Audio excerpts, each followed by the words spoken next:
Hello everyone, நம்ம தான் Gauri and hello my dear MG squad. Literally இப்போ மிடில் ஈஸ்ட்ல இருக்கக்கூடிய போர் வந்து அவுட் ஆஃப் கண்ட்ரோலா போயிட்டு இருக்குது. யாரோட கண்ட்ரோலை விட்டு போயிட்டு இருக்குன்னு பாத்தீங்கன்னா, உலகத்துல யாரோட கண்ட்ரோலையும் இல்ல. லிட்ரலா இந்த போரை ஆரம்பிச்சு வச்சது அமெரிக்கா தான். இஸ்ரேலோட தூண்டுதல்ல அமெரிக்கா தான் வந்து தாக்குதலை பண்ண ஆரம்பிச்சாங்க. இப்போ அமெரிக்காவே என்ன சொல்றாங்கன்னு பாத்தீங்கன்னா, போரை நிறுத்துங்கன்னு சொன்னா கேட்காம ஈரான் இஸ்ரேல் மேலையும் இஸ்ரேல் ஈரான் மேலையும் நடக்கக்கூடிய தாக்குதல் வந்து உலகத்துல இருக்கிற அத்தனை பேரோட பாக்கெட்டையும் அஃபெக்ட் பண்ணிட்டு இருக்குது. வேற யார் பாக்கெட்டோ கிடையாது, உங்களோட பாக்கெட்டே நான் சொல்றேன். இன்னைக்கு நீங்க பெட்ரோல் போட போனீங்கன்னா விலை கொஞ்சம் இன்க்ரீஸ் ஆயிருக்கும், டீசல் விலை கொஞ்சம் இன்க்ரீஸ் ஆயிருக்குது, கேஸ் விலை கொஞ்சம் இன்க்ரீஸ் ஆயிருக்குது. இது இந்தியா வந்து கொஞ்சம் கம்பேரிட்டிவ்லி கம்மியா பாதிக்கப்பட்டிருக்குது. உலகத்துல மத்த கண்ட்ரி எல்லாம் பாத்தீங்கன்னா ஸ்ரீலங்கால, பங்களாதேஷ்ல, பாகிஸ்தான்ல, அமெரிக்கால, யூரோப் ஃபுல்லா எல்லா இடத்துலயுமே பாத்தீங்கன்னா கண்டமணிக்கு விலை ஏறிட்டு போயிட்டு இருக்குது. காரணம் இந்த ஒரு போர் தான். ட்ரம்பே வந்து போரை நிறுத்துங்கடா, ஒரு 5 நாளுக்கு கேப் விடுங்கடா அப்படின்னு சொன்னாலும் கேட்காம நடந்துகிட்டே இருக்குது. பட் உங்களுக்கு ஒரு டவுட் இருக்கும், மதன் நேத்திக்கு வீடியோல தான் சொன்ன ட்ரம்ப் 48 மணி நேரம் தான் கெடு கொடுத்திருக்காரு, just 2 days. அதுவும் நேத்திக்கு வீடியோல சொன்னா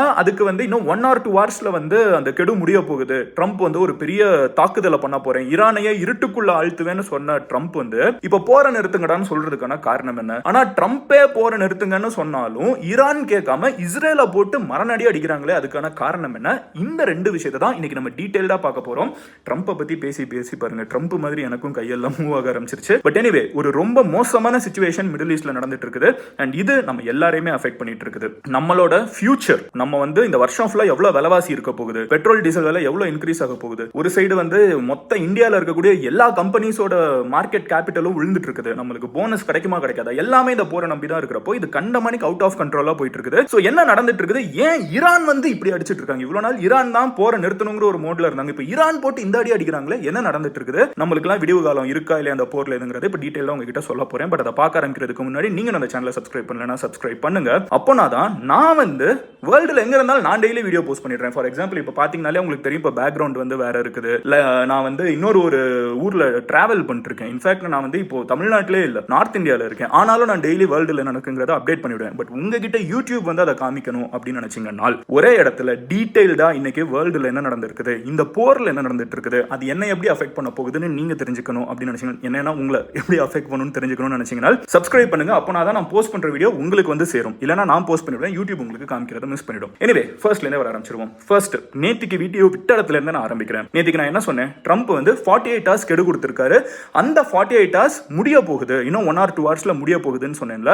கரெக்டா முடிய போகிற நேரத்துல ட்ரம்ப் வந்து ஒரு ட்வீட் போடுறாரு. இந்த ட்வீட்னால வந்து வேர்ல்டு ஃபுல்லா ஒரு பெரிய ஆச்சரியம். ஓகே, போர் முடிவுக்கு வர போகுது அப்படின்னு நினைச்சிட்டு இருந்தோம். அந்த ட்வீட்ல என்ன இருக்கு அப்படின்னு பாத்தீங்கன்னா, I am pleased to report that the United States of America, அதாவது நான் வந்து ரொம்ப மகிழ்ச்சியா அவங்க எல்லார்கிட்டயும் சொல்லிக்கிறது என்னன்னு பாத்தீங்கன்னா, America and the country of Iran, அமெரிக்காவும் ஈரானும் பல பேச்சுவார்த்தைகளை லாஸ்ட் 2 நாளா வச்சிட்டு இருந்தோம். அதாவது ட்ரம்ப் வந்து 2 நாள் தான் உனக்கு டைம், நீ ஸ்ட்ரெயிட் ஆஃப் ஹோர்முஸை விட்டுரு. அதாவது இந்த ஸ்ட்ரெயிட் ஆஃப் ஹோர்முஸ்னு சொல்லப்படக்கூடிய இந்த ஒரு சின்ன இடத்துல தான் உலகத்துல இருக்கக்கூடிய 20% தேவையான எனர்ஜி வந்து ஃப்ளோ ஆகுது. அதுல இந்தியாவுக்கு தேவையான 85% எனர்ஜி இந்த இடத்துல இருந்து தான் வந்துட்டு இருக்குன்னு சில ரிப்போர்ட் சொல்லுது. அப்படி இருக்கிறப்போ வேர்ல்டு ஃபுல்லா விலைவாசி ஏறிட்டு இருக்குது. எல்லாரும் ட்ரம்ப் கிட்ட போய், யோ நீ பண்ற பிரச்சனைனால எங்க ஊர்ல இருக்கிற சாதாரண மக்களுக்கு வந்து பெட்ரோல் டீசல் விலை, கேஸ் விலை, தக்காளி வெங்காயம் விலைன்னு எல்லாம் இன்க்ரீஸ் ஆயிட்டு இருக்குது. நிறைய பேருக்கு வேலை இல்லாம போயிட்டு இருக்குது. ஒழுங்கா இந்த ஸ்ட்ரெயிட் ஆஃப் ஹோர்முஸை வந்து காலி பண்ணிட்டா, ஃப்ரீயா விடு. ஈரான் வந்து நீ பண்ற பிரச்சனையில அதை விட மாட்டேங்கிறாங்கன்னு சொல்றப்போ ட்ரம்ப் வந்து என்ன சொல்றாருன்னு பாத்தீங்கன்னா, நான் 2 நாள் கெடு வச்சிருந்தேன் ஈரானுக்கு, இந்த இடத்த காலி பண்ணுங்க அப்படின்னு சொல்லிட்டு நாங்க 2 நாளா பேசிட்டு இருந்தோம். இது உலகத்துல யாருக்குமே தெரியாது, நாங்க பேசிட்டு இருந்தோம். அவர் ஃபர்தரா என்ன சொல்றாருன்னு பாத்தீங்கன்னா, based on the tenor and tone of these in-depth, detailed and constructive conversations which will continue throughout the week. இது வந்து ரொம்ப ஆழமான, ரொம்ப டீடைல்டான கான்வர்சேஷன் அமெரிக்காவும் ஈரானும் வச்சுக்கிட்டு இருந்துச்சு. I have instructed the Department of War to postpone any and all military strikes against Iranian power plants and energy infrastructure for a 5-day period. அடுத்த 5 நாட்களுக்கு, அதாவது 2 நாள் நான் கெடு விதிச்சிருந்தேன், அந்த 2 நாள்ல வந்து ஈரான் வந்து ஸ்ட்ரெயிட் ஆஃப் ஹோர்முஸை காலி பண்ணலனா அவங்கள வந்து நான் மரணடி அடிப்பேன், அவங்க மொத்த நாட்டே வந்து இருளுக்குள்ள தள்ளிடுவேன், அவங்களோட பவர் பிளான்ட் எல்லாத்தையும் டார்கெட் பண்ணி அடிப்பேன்னு நான் சொல்லியிருந்தேன். பட் லாஸ்ட் 2 டேஸா ஈரான் வந்து என்கிட்ட பயங்கரமான பேச்சுவார்த்தை வச்சுக்கிட்ட காரணத்தினால், ஈரான் வந்து இந்த போரை நிறுத்துறதுக்கு நானும் ஈரானும் செய்யக்கூடிய வேலைகளின் காரணத்தினால் 5 நாளுக்கு வந்து என்னோட ஆர்மி டிபார்ட்மெண்ட் கிட்ட, நீங்க ஈரானோட பவர் பிளான்ட் எல்லாம் அடிக்காதீங்க, ஈரானை இருளுக்குள்ள தள்ள வேணாம் அப்படின்னு நான் சொல்லியிருக்கேன். ஃபர்தரா என்ன சொல்றாரு அப்படின்னு பாத்தீங்கன்னா, அதாவது பேசிக்கா 2 நாள் டைம் கொடுத்தது 5 நாளா மாறுது. இன்னும் 5 நாளுக்கு நான் எக்ஸ்டெண்ட் பண்றேன். அடுத்த வாரம் தான் நான் வந்து அந்த 5 நாள் நான் என்ன யூஸ் பண்ண போறேன்னு பாத்தீங்கன்னா, ஈரானும் அமெரிக்காவும் பேச்சுவார்த்தை நடத்திட்டே இருக்குது. இந்த போரை நிறுத்துறதுக்கான கான்வர்சேஷன் போயிட்டு இருக்குது. இந்த போரை நிறுத்தினாங்கன்னா ஈரான் வந்து ஸ்ட்ரெயிட் ஆஃப் ஹோர்முஸ்ல எல்லா கப்பல்களையும் பாஸ் பண்ண விடுவாங்க. எல்லா கப்பல்களும் பாஸ் ஆச்சுன்னா நம்ம வீட்டுல வந்து ரீசெண்டா கேஸுக்கு பயப்படுறது, தக்காளி வெங்காயத்தோட விலைக்கு பயப்படுறது, பெட்ரோல் டீசல் முன்னாடி லைன்ல பொசிஷன்ல நிக்கிறது எதுவுமே தேவைப்படாது, எல்லாம் நார்மல், பேக் டு நார்மலா வேர்ல்டு மாறிடும். சோ அதுக்கு நான் இன்னும் 5 நாள் டைம் தரேன் ஈரான் வந்து பேச்சுவார்த்தைக்கு வந்து இந்த போரை நிறுத்துறதுக்கு அப்படின்னு சொல்லிட்டு ஃபர்தரா அவர் பேசுறாரு. அடுத்து என்ன சொல்றாரு அப்படின்னு பாத்தீங்கன்னா, subject to the success of the ongoing meetings and discussions அப்படின்னு இந்த இது வந்து சக்சீட் ஆச்சுன்னா இது எல்லாமே சக்சஸ்ஃபுல்லா நடந்துரும், நான் சொன்னதெல்லாம் நடந்துரும். தேங்க் யூ ஃபார் யுவர், அது எப்பவும் போல அவர் ஃபினிஷ் பண்றப்போ ஒன்னு சொல்வார்ல, thank you for attention to this matter, நீங்க வந்து சூப்பரா கேட்டுக்கிட்டீங்க பிரசிடென்ட் டொனால்ட் ஜே ட்ரம்ப் அப்படின்னு சொல்லிட்டு அண்டர்சைன் பண்ணுவாரு. அதையே இங்கேயும் பண்ணியிருக்காரு. இதுல ஒரு முக்கியமான விஷயம் என்ன அப்படின்னு பாத்தீங்கன்னா, நம்ம நிறைய பேர் மிஸ் பண்ணக்கூடிய விஷயம் என்னன்னு பாத்தீங்கன்னா, ட்ரம்ப் வந்து போற பேசிக்கா நிறுத்துங்க அப்படின்ட்டாரு. 5 நாளுக்கு அமெரிக்காவும் தாக்குதல் நடத்தாது, நான் என்னோட டிபார்ட்மெண்ட் ஆஃப் வார் கிட்ட சொல்லிட்டேன். பேசிக்கா ட்ரம்ப் பேசுறப்போ அது இஸ்ரேலுக்கும் சேர்த்து பேசுறாருன்னே வச்சுக்கலாம், நாங்க வந்து அடிக்க மாட்டோம், போதும் இதை நிறுத்திக்கலாம்னு அவர் பேசுறாரு. ஆனா ட்விஸ்ட் என்னன்னு பாத்தீங்கன்னா, இது பேசி முடிச்ச உடனே ஈரானோட ஃபாரின் மினிஸ்டரும் ஈரானோட எக்ஸ்டர்னல் அஃபேர்ஸ் மினிஸ்டர்ஸ் இருப்பாங்க, ஈரானோட பார்லிமெண்ட்ல இருக்கிறவங்க, அவங்க கிட்ட எல்லாம் பிரஸ் கேக்குறாங்க, சார் இந்த மாதிரி ட்ரம்ப் வந்து உங்களோட போரை வந்து நிறுத்திட்டோம் அப்படிங்கிறாங்களே 5 நாளுக்கு, சந்தோஷமா, நீங்க வந்து 5 நாள்ல பேச்சுவார்த்தை எல்லாம் நடத்திருக்கீங்க, இந்த மேட்டர் எங்களுக்கு தெரியல பாருங்க, போரை நிறுத்த போறீங்களா, இதெல்லாம் கேக்குறப்போ ஈரான் சைடுல இருந்து என்ன சொல்றாங்க அப்படின்னு பாத்தீங்கன்னா, எங்க என்னங்க பேசிட்டு இருக்கீங்க லூஸ் மாதிரி, எங்க கிட்ட எல்லாம் யாருமே பேசலையே, ட்ரம்ப் வந்து இதுவரைக்கும் 2 முறை ஈரான் மேல தாக்குதல் நடத்தப்பட்டிருக்குது. ஒன்னு அவங்களோட நியூக்ளியர் ஃபெசிலிட்டியை பயங்கரமா இந்த வருஷத்தோட ஸ்டார்டிங்ல வந்து ஒரு மரணடி அமெரிக்கா அடிச்சிருந்தாங்க, ஆனாலும் அதை தொட முடியலன்னு வச்சுக்கோங்க. பட் இன்னொரு நாட்டுக்குள்ள ஊடுருவி அடிச்சாங்க, அது ஒரு இன்சிடென்ட். ரெண்டாவது என்ன அப்படின்னு பாத்தீங்கன்னா, அவங்க நாட்டோட தலைவர் அலி காமினேயை வந்து பேச்சுவார்த்தை நடந்துட்டு இருக்கப்பமே அடிச்சாங்க. இந்த 2 தடவையுமே பாத்தீங்கன்னா ஈரானும் அமெரிக்காவும் பேச்சுவார்த்தை நடத்திட்டு தான் இருந்துச்சு. இப்ப மறுபடியும் ட்ரம்ப் வந்து பேச்சுவார்த்தை நடத்துறோம்னு சொல்றது, அவர் சுமூகமா முடிச்சுக்கலாம்னு சொல்றது ஒண்ணுமே கிடையாது, ஈரானை ஏமாத்துறதுக்கான வேலை. பேசிக்கா 2 பேர் சண்டை போட்டுக்கிறாங்க, அதுல பேச்சுவார்த்தைக்கு முடிவு வரணும்னா 2 பேரும் they have to trust each other. இப்போ ட்ரஸ்ட் போயிடுச்சு. ஈரான் என்ன சொல்றாங்கன்னா, இதுக்கு முன்னாடி எங்க மேல 2 முறை தாக்குதல் நடத்தினப்பவும் நாங்க வந்து பேச்சுவார்த்தையில தான் இருந்தோம், பேச்சுவார்த்தையில இருக்கிறப்போ தான் ட்ரம்ப் வந்து கொஞ்சம் கூட நியாயம் தர்மமே இல்லாம எங்களை தாக்குனாங்க, அப்ப மறுபடியும் ட்ரம்ப் வந்து பேச்சுவார்த்தைக்கு கூப்பிடுறோம், நீங்க வாங்க போற நிறுத்திக்கலாம்னு சொல்றப்ப நம்ம உங்களை நம்ப மாட்டோம். நாங்க நம்ப மாட்டோங்கிறதுக்கான காரணம் ஒன்னு, எங்க சைடு யாருமே அபிஷியலா பேசல, எங்களுக்கு தெரிஞ்சு எங்க சைடுல இருந்து யாருமே பேசல, பேசினாங்கன்னா நாங்களே சொல்ல போறோம், நாங்க தான் பேசணும், நாங்க பேசல. ரெண்டாவது என்ன சொல்றாங்கன்னு பாத்தீங்கன்னா, ட்ரம்ப் வந்து ஒரு ஆம்பிபியஸ் ஷிப் அனுப்பிச்சிருக்காரு, அது அமெரிக்கால இருந்து ஆயிரக்கணக்கான மெரீன்ஸை வந்து எடுத்துட்டு வந்து, மெரீன்ஸ்ங்கிறது அமெரிக்காவோட ஒரு இலைட்டான ராணுவ படை, ஓகேவா, அவங்க வந்து ஒரு இடத்த போய் பிடிக்கிறதுக்கு ரொம்ப அல்ட்ரா அட்வான்ஸ்டான ஒரு டீம். துராந்தர் படத்துல வர மாதிரியே ஒரு 5000 பேர் இருந்தா எப்படி இருக்கும், அந்த மாதிரி ரொம்ப அட்வான்ஸ்டான ஒரு கேங். இந்த மெரீன்ஸ் வந்து கண்டினியூஸா அமெரிக்கால இருந்து எங்களை நோக்கி வந்துகிட்டே இருக்காங்க. எங்களை சுத்தி வந்து இந்த மெரீன்ஸை கொண்டு வர்ற நேரம் வரைக்கும் ட்ரம்ப் இருந்துகிட்டு டு பை டைம், நீங்க வந்து அப்ப நியாயமா நீங்க இந்த போரை நிறுத்தணும் முடிவு பண்ணணும் அப்படின்னு யோசிச்சீங்கன்னா, அந்த கப்பல் வந்து எங்களை நோக்கி வரக்கூடாது, இப்ப நடுக்கடல்ல நிக்கணும்ல, ஆனா அந்த கப்பல் வந்துகிட்டே இருக்குது, எங்களை மேல வந்து டார்கெட் பண்ணக்கூடிய எல்லா ஆயுதங்களும் டார்கெட் பண்ணிட்டே இருக்குது. இங்க வந்து அமெரிக்க ராணுவ வீரர்களை குவிக்கிறது இன்க்ரீஸ் ஆயிட்டே போயிட்டு இருக்குது. அப்போ ட்ரம்ப் வந்து மறுபடியும் என்ன பண்றாருன்னு பாத்தீங்கன்னா,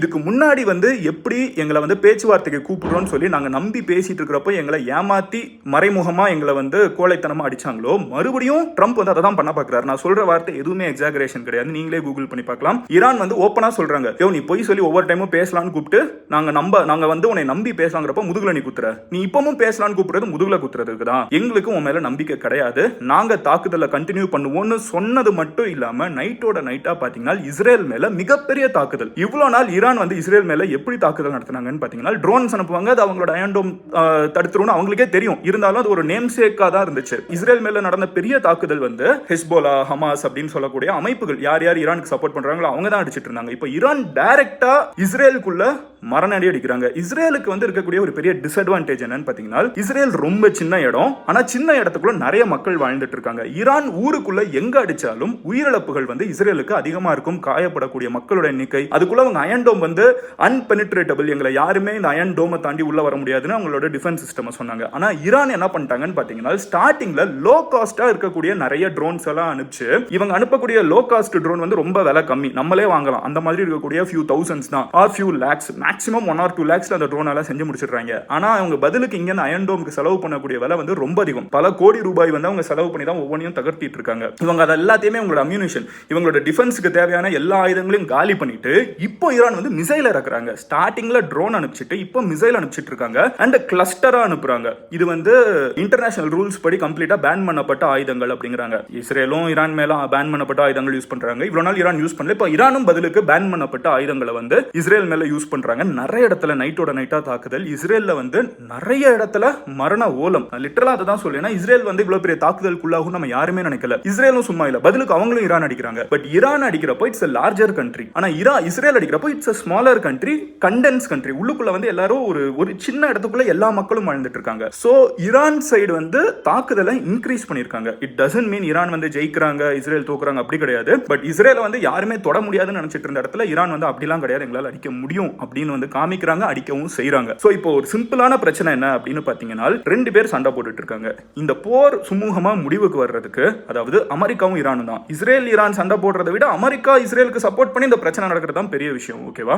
இன்னும் சிம்பிளிஃபை பண்ணி சொல்றேன். டீம் யுஎஸ்ஏ, இந்த டீம் யுஎஸ்ஏல தான் இஸ்ரேல் அமெரிக்கா எல்லாரும் இருக்காங்க. இந்த சைடு ஈரான் இருக்காங்க. இப்போ ரெண்டு பேரும் இந்த போரை நிறுத்தணும்னால், ஃபார் எக்ஸாம்பிள் ஆபரேஷன் சிந்தூர் நடந்துச்சுல, நம்ம வந்து அது ஒரு ரெண்டு சைடு, அவங்களும் பாத்தீங்கன்னா ட்ரோன் அனுப்ப ஆரம்பிச்சிட்டாங்க, இந்தியாவும் பதிலுக்கு ட்ரோன் அனுப்புது, ரெண்டு சைடும் ஃபிளைட்ஸ் எல்லாம் உள்ளுக்குள்ள இன்வால்வ் ஆகுது, பயங்கரமான சண்டை போயிட்டு இருக்கப்போ ரெண்டு பேரும் ஒரு ஃபோன் கால்ல வந்து கனெக்ட் ஆகுறாங்க, இந்தியாவும் பாகிஸ்தானும். அந்த கான்வர்சேஷன்ல ரெண்டு பேரும் போரை நிறுத்திக்கலாம், ஓகே இது போதும் அப்படின்னு ஒரு முடிவுக்கு வராங்க. அந்த போர் நிறுத்தப்படுது. ட்ரம்ப் வந்து நான் தான் நிறுத்தினேன்னு 1000 கதை விட்டாலும் the fact is ரெண்டு கண்ட்ரியும் முதல்ல அக்ரி பண்ணிக்கணும். ட்ரம்ப் என்ன சொன்னாலும் அது பிரச்சனை இல்லை, இவங்க ரெண்டு பேர் இந்தியாவும் பாகிஸ்தானும் ஓகே இனிமே நான் அடிக்க மாட்டேன், நீ என்ன அடிக்காத அப்படிங்கிற ஒரு அக்ரிமெண்ட்டுக்கு வரணும். அதே மாதிரி இப்போ ஈரானும் இஸ்ரேலும் அமெரிக்காவும் ஒரு அக்ரிமெண்ட்டுக்கு வரணும். அதாவது இங்க இஸ்ரேல் அமெரிக்காங்கிறத சேர்த்து நான் யூஎஸ் வச்சுக்கிறேன். ஃபார் எக்ஸாம்பிள் இங்க ஈரான் இருக்காங்க, ரெண்டு பேரும் அக்ரி பண்ணி ஓகே போரை முடிச்சுக்கிறோம்னு வரணும். ஆனா பிரச்சனை என்ன, ஈரான் வந்து ஒரு டைமும் அமெரிக்கா வந்து வா போரை முடிச்சுக்கலாம், போர் நடத்த வேணாம், பேசிக்கலாம்னு சொல்லி கூப்பிட்டு வச்சு முதுகுல குத்திடுறாங்க. இப்போ ஈரான் என்ன சொல்றாங்கன்னு பாத்தீங்கன்னா, நீ மறுபடியும் முதுகுல குத்த தான் கூப்பிடுற, நீ வந்து ஃபிளைட்ல வந்து ஆள் அனுப்பிச்சிட்டு இருக்க, ஷிப்ல ஆள் அனுப்பிச்சிட்டு இருக்க, எல்லாருமே நாட்டை பிடிக்கிறதுக்கு பூட்ஸ் ஆன் த கிரவுண்ட் அப்படிமாங்க. நீ இவ்வளவு ஆள் அனுப்புறது எதுக்கு, சும்மா சொப்பு ஜாமா வச்சு விளையாடுறதுக்கா? நோ, ஈரானுக்குள்ள ஊடுருவ பாக்குற கார்க் ஐலாண்ட், இந்த ஐலாண்டை யார் கண்ட்ரோல் பண்றாங்களோ அவங்க ஈரானோட எல்லா வளங்களையும் கண்ட்ரோல் பண்றாங்க. இந்த ஒரு சின்ன தீவை கண்ட்ரோல் பண்றதுக்கு நீ மரீன்ஸ் அனுப்பிச்சு வச்சிட்டு இருக்க. நீ பேச்சுவார்த்தைக்கு வான, இப்போ வந்து ஒண்ணுமே இல்ல, உங்களை பேச்சுவார்த்தைக்கு வான உங்களோட எதிரியும் நீங்களும், உங்க எதிரி உங்களை கூப்பிடுறாங்க, எல்லாருக்குமே ஏதோ ஒரு லெவல் எதிரி இருப்பான்ல, கூப்பிடுறப்போ அவனை பத்தி உங்களுக்கு ஒண்ணு தெரியுது. அந்த பேச்சுவார்த்தைக்கு முந்தின நாள் நைட்டு வந்து அவன் பயங்கரமா எல்லா இடத்துலயும் கத்தி கபடா அப்புறம் வந்து இன்னும் 4-5 ரவுடி எல்லாத்தையும் சேர்த்துட்டு வர்றான்னா அவன் பேச்சுவார்த்தைக்கு வரான், அவன் எதுக்கு ரெடி ஆகிறான்னு தெரியல. ஈரான் வந்து இதை ஸ்மெல் பண்றாங்க. 2-3 டைம் உன்னை நம்பி நான் வந்துட்டேன், மறுபடியும் நான் வர்றதுக்கு ரெடியா கிடையாது, நீ சரியான ஆள் கிடையாது, உன்னை நம்ப மாட்டேன் அப்படின்னு டைரக்டா ஈரான் டிக்ளேர் பண்ணிட்டாங்க. சோ ஈரானும் இஸ்ரேலும் இந்த போரை நிறுத்துறது வந்து இன்னமும் டஃபா இருக்குது. ஏன்னா ரெண்டு பேரையும் நம்பிக்க மாட்டாங்க. இஸ்ரேலும் அமெரிக்காவும் எப்போ முதுகுல குத்துவான்னு தெரியாது. அப்போ இது முடியறதுக்கான பாசிபிலிட்டி வந்து இன்னும் தள்ளி போகுது. இது முடியறதுக்கான பாசிபிலிட்டி தள்ளி போறதுனால ஸ்ட்ரெய்ட் ஆஃப் ஹோர்முஸ் ஃபுல்லாவே ஈரான் என்ன பண்றாங்கன்னு பாத்தீங்கன்னா, அவங்க எப்பவுமே வொஸ்ட் சிச்சுவேஷனுக்கு தானே ரெடி ஆவாங்க. அமெரிக்காவை நம்பலங்கிறதுனால இப்போ ஈரான் என்ன பண்ண ஆரம்பிச்சிட்டாங்கன்னு பாத்தீங்கன்னா, ஸ்ட்ரெய்ட் ஆஃப் ஹோர்முஸ்ங்கிறது உலகத்துல இருக்கக்கூடிய நிறைய கப்பல்கள் போயிட்டு வரக்கூடிய இந்த இடம் கரெக்டா. அதை தாண்டி இருக்கிறது என்னன்னு பாத்தீங்கன்னா கல்ஃப். அந்த கல்ஃப் கடல் ஃபுல்லாவே வந்து அவங்க என்ன பண்றாங்கன்னு பாத்தீங்கன்னா கன்னி வெடி மாதிரி வச்சிடுறாங்க. ஓகேவா? இந்த தண்ணிக்குள்ள இருக்கக்கூடிய கன்னி வெடிகள்லாம் என்ன அப்படின்னு பாத்தீங்கன்னா, இந்த மைன் அதெல்லாம் என்ன அப்படின்னு பாத்தீங்கன்னா, கப்பல் வந்து ஒரு மிகப்பெரிய கப்பலா இருக்கும். ஓகேவா? இந்த மெரீன்ஸை கொண்டு வர கப்பலாவே கூட வச்சுக்கோங்களேன், பல 1000 பேர் இருக்கக்கூடிய கப்பல், தகர்த்த முடியாத கப்பல், பெரிய கப்பல் எல்லாம் சொல்லலாம். பெரிய பெரிய கப்பல்கள், பல கோடிகள் விலையுள்ள ஆயில் எல்லாத்தையுமே கொண்டு போகக்கூடிய கப்பல் வந்து இந்த இடத்துக்குள்ள கடல்ல எங்க இருக்குன்னு தெரியாது. பட் சின்னதா ஒரு குண்டுங்க, அந்த குண்டு வந்து சில 1000 ரூபாயில செஞ்சிடலாம். ஆனா அது வந்து தண்ணியில மிதக்க விட்டுருப்பாங்க, கொஞ்சம் கேப்பா வந்து கரெக்டா மேல கப்பல் வரப்ப மேல வந்து தட்டுற மாதிரி வச்சிருவாங்க. இந்த மாதிரி வச்சிருவாங்க. லைட்டா பட்டுச்சுன்னா கப்பல் வெடிக்கும். கப்பல் வந்து உடஞ்சு, இதுக்கு முன்னாடி பாஸ்ட்லயே அந்த மாதிரி ஈரான் தாக்குதலை நடத்தி இருக்காங்க. உலகம் ஃபுல்லா அமெரிக்கா ராஜாவா இருக்கலாம், ஆனா இந்த கடலுக்கு ஈரான் தான் ராஜாவா இருக்காங்க. அப்போ அவங்க இடம் ஃபுல்லாவே மைன்ஸை வச்சிருக்காங்க. அப்போ இது என்ன பிரச்சனைன்னு பாத்தீங்கன்னா, ஸ்ட்ரெய்ட் ஆஃப் ஹோர்முஸ் மட்டும் இல்ல, மொத்தமாவே வந்து கப்பல்கள் போயிட்டு வர்றதுல பிரச்சனை இருக்குதுனால் அந்த இடத்துல இருந்து வேர்ல்டு ஃபுல்லா வரக்கூடிய கேஸ், பெட்ரோல், டீசல் ஆல்ரெடி இப்போ ஈரான் நடத்தின தாக்குதல் இல்லையா, அங்க மிடில் ஈஸ்ட்ல இருக்கக்கூடிய நிறைய கம்பெனிஸ் வந்து பல வருஷம் பின்னாடி போயிட்டோங்கிறாங்க. நாங்க வந்து பல 1000 கோடி செலவு பண்ணி டெவலப் பண்ண நிறைய ஃபேக்டரிஸை வந்து ஈரான் அடிச்சிட்டாங்க. ஈரான்ல இருக்கக்கூடிய பல 1000 கோடி செலவு பண்ணி இருக்கக்கூடிய ஃபேக்டரிஸை அமெரிக்கா அடிச்சிட்டாங்க. ஆல்ரெடி இன்ஃப்ராஸ்ட்ரக்சர் கிடையாது. ஓகேவா? அதுல இருந்து வரக்கூடிய மீதி இருக்கிற இன்ஃப்ராஸ்ட்ரக்சர்ல இருந்து வரணும்னு நினைக்கக்கூடிய எனர்ஜி இருக்குல்ல, இந்த கேஸ், பெட்ரோல், டீசல் வர்ற வழி ஃபுல்லா மைனா வச்சுட்டாங்க இப்போ ஈரான். சோ இந்த பிரச்சனை வந்து கண்ணு கெட்ட தூரத்துக்கு முடிகிற மாதிரி இல்லாம காம்ப்ளிகேட் ஆகி போயிட்டு இருக்குது. ஒரு நல்ல விஷயம் என்னன்னு பாத்தீங்கன்னா, அமெரிக்கா பேச்சுவார்த்தைக்கு வரலான்னு கூப்பிட்டது. But going by America's record, நம்மளும் ஈரான் மாதிரி தான் நம்ம அமெரிக்காவை நம்ப முடியாது. 3 தடவும் பாஸ்ட்ல 2 தடவும் பாஸ்ட்ல பேச்சுவார்த்தையில் இருக்கிறப்ப யார் எதிர்பார்க்கிறப்போ பேச்சுவார்த்தையில் இருக்கிறப்ப தான் எதிர்பார்க்காம அடிச்சிருக்காங்க. ஸோ இன்னைக்கு நிறைய ஷேர் மார்க்கெட்ல வந்து லைட்டா ரெக்கவர் ஆகிறத பார்க்க முடிஞ்சிச்சு. பட் என்னோட தனிப்பட்ட கருத்து, அமெரிக்காவை நம்ப முடியாது. அவங்க என்ன பண்றாங்கன்னு 5 நாள் கழிச்சு பார்க்கணும். Let us wait and see. Meanwhile நீங்க மிடில் ஈஸ்ட்ல என்ன நடந்துட்டு இருக்குங்கிறத டெய்லி தெரிஞ்சுக்கணும் அப்படின்னு நினைச்சீங்கன்னா இந்த சேனலை சப்ஸ்கிரைப் பண்ணி எம்ஜி ஸ்குவாட்ல சேருங்க. நாளைக்கு வீடியோல அமெரிக்கா சொன்ன வார்த்தையை காப்பாத்தினீங்களா, இல்ல திடீர்னு அடுத்த நாளே ஏதாவது அடிச்சிட்டாங்களா, இல்ல ஈரான் பதிலுக்கு மிகப்பெரிய தாக்குதலை இஸ்ரேல் மேல பண்ணிட்டாங்களா, என்ன நடந்துட்டு இருக்குங்கிறத நான் டீடைலா சொல்ல போறேன். But today day 25 I guess, இன்னைக்கு ஈரானோட கை ஓங்கி இருக்குது, இஸ்ரேல் அண்ட் அமெரிக்காவோட கை அடங்கி இருக்குது. நாளைக்கு என்ன நடக்கும் நாளைக்கு பார்ப்போம். நீங்க நம்ம சேனலை சப்ஸ்கிரைப் பண்ணலாம், சப்ஸ்கிரைப் பண்ணி எம்ஜி ஸ்குவாட்ல சேருங்க. அப்பனா தான் நான் போஸ்ட் பண்ற வீடியோ டெய்லி உங்களுக்கு வந்து சேரும். I'll see you tomorrow. Love you all. Take care. உங்க ஃபேமிலி குரூப்ல, ஃப்ரெண்ட்ஸ் குரூப்ல யார் இந்த விஷயத்தை ஃபாலோ பண்ணிட்டு இருக்காங்களோ அவங்க கிட்ட இந்த வீடியோவை ஷேர் பண்ணுங்க. ஹேவ் மிடில் ஈஸ்ட்ல இருந்து பாக்குறவங்க இருந்தீங்கன்னா பத்திரமா இருங்க.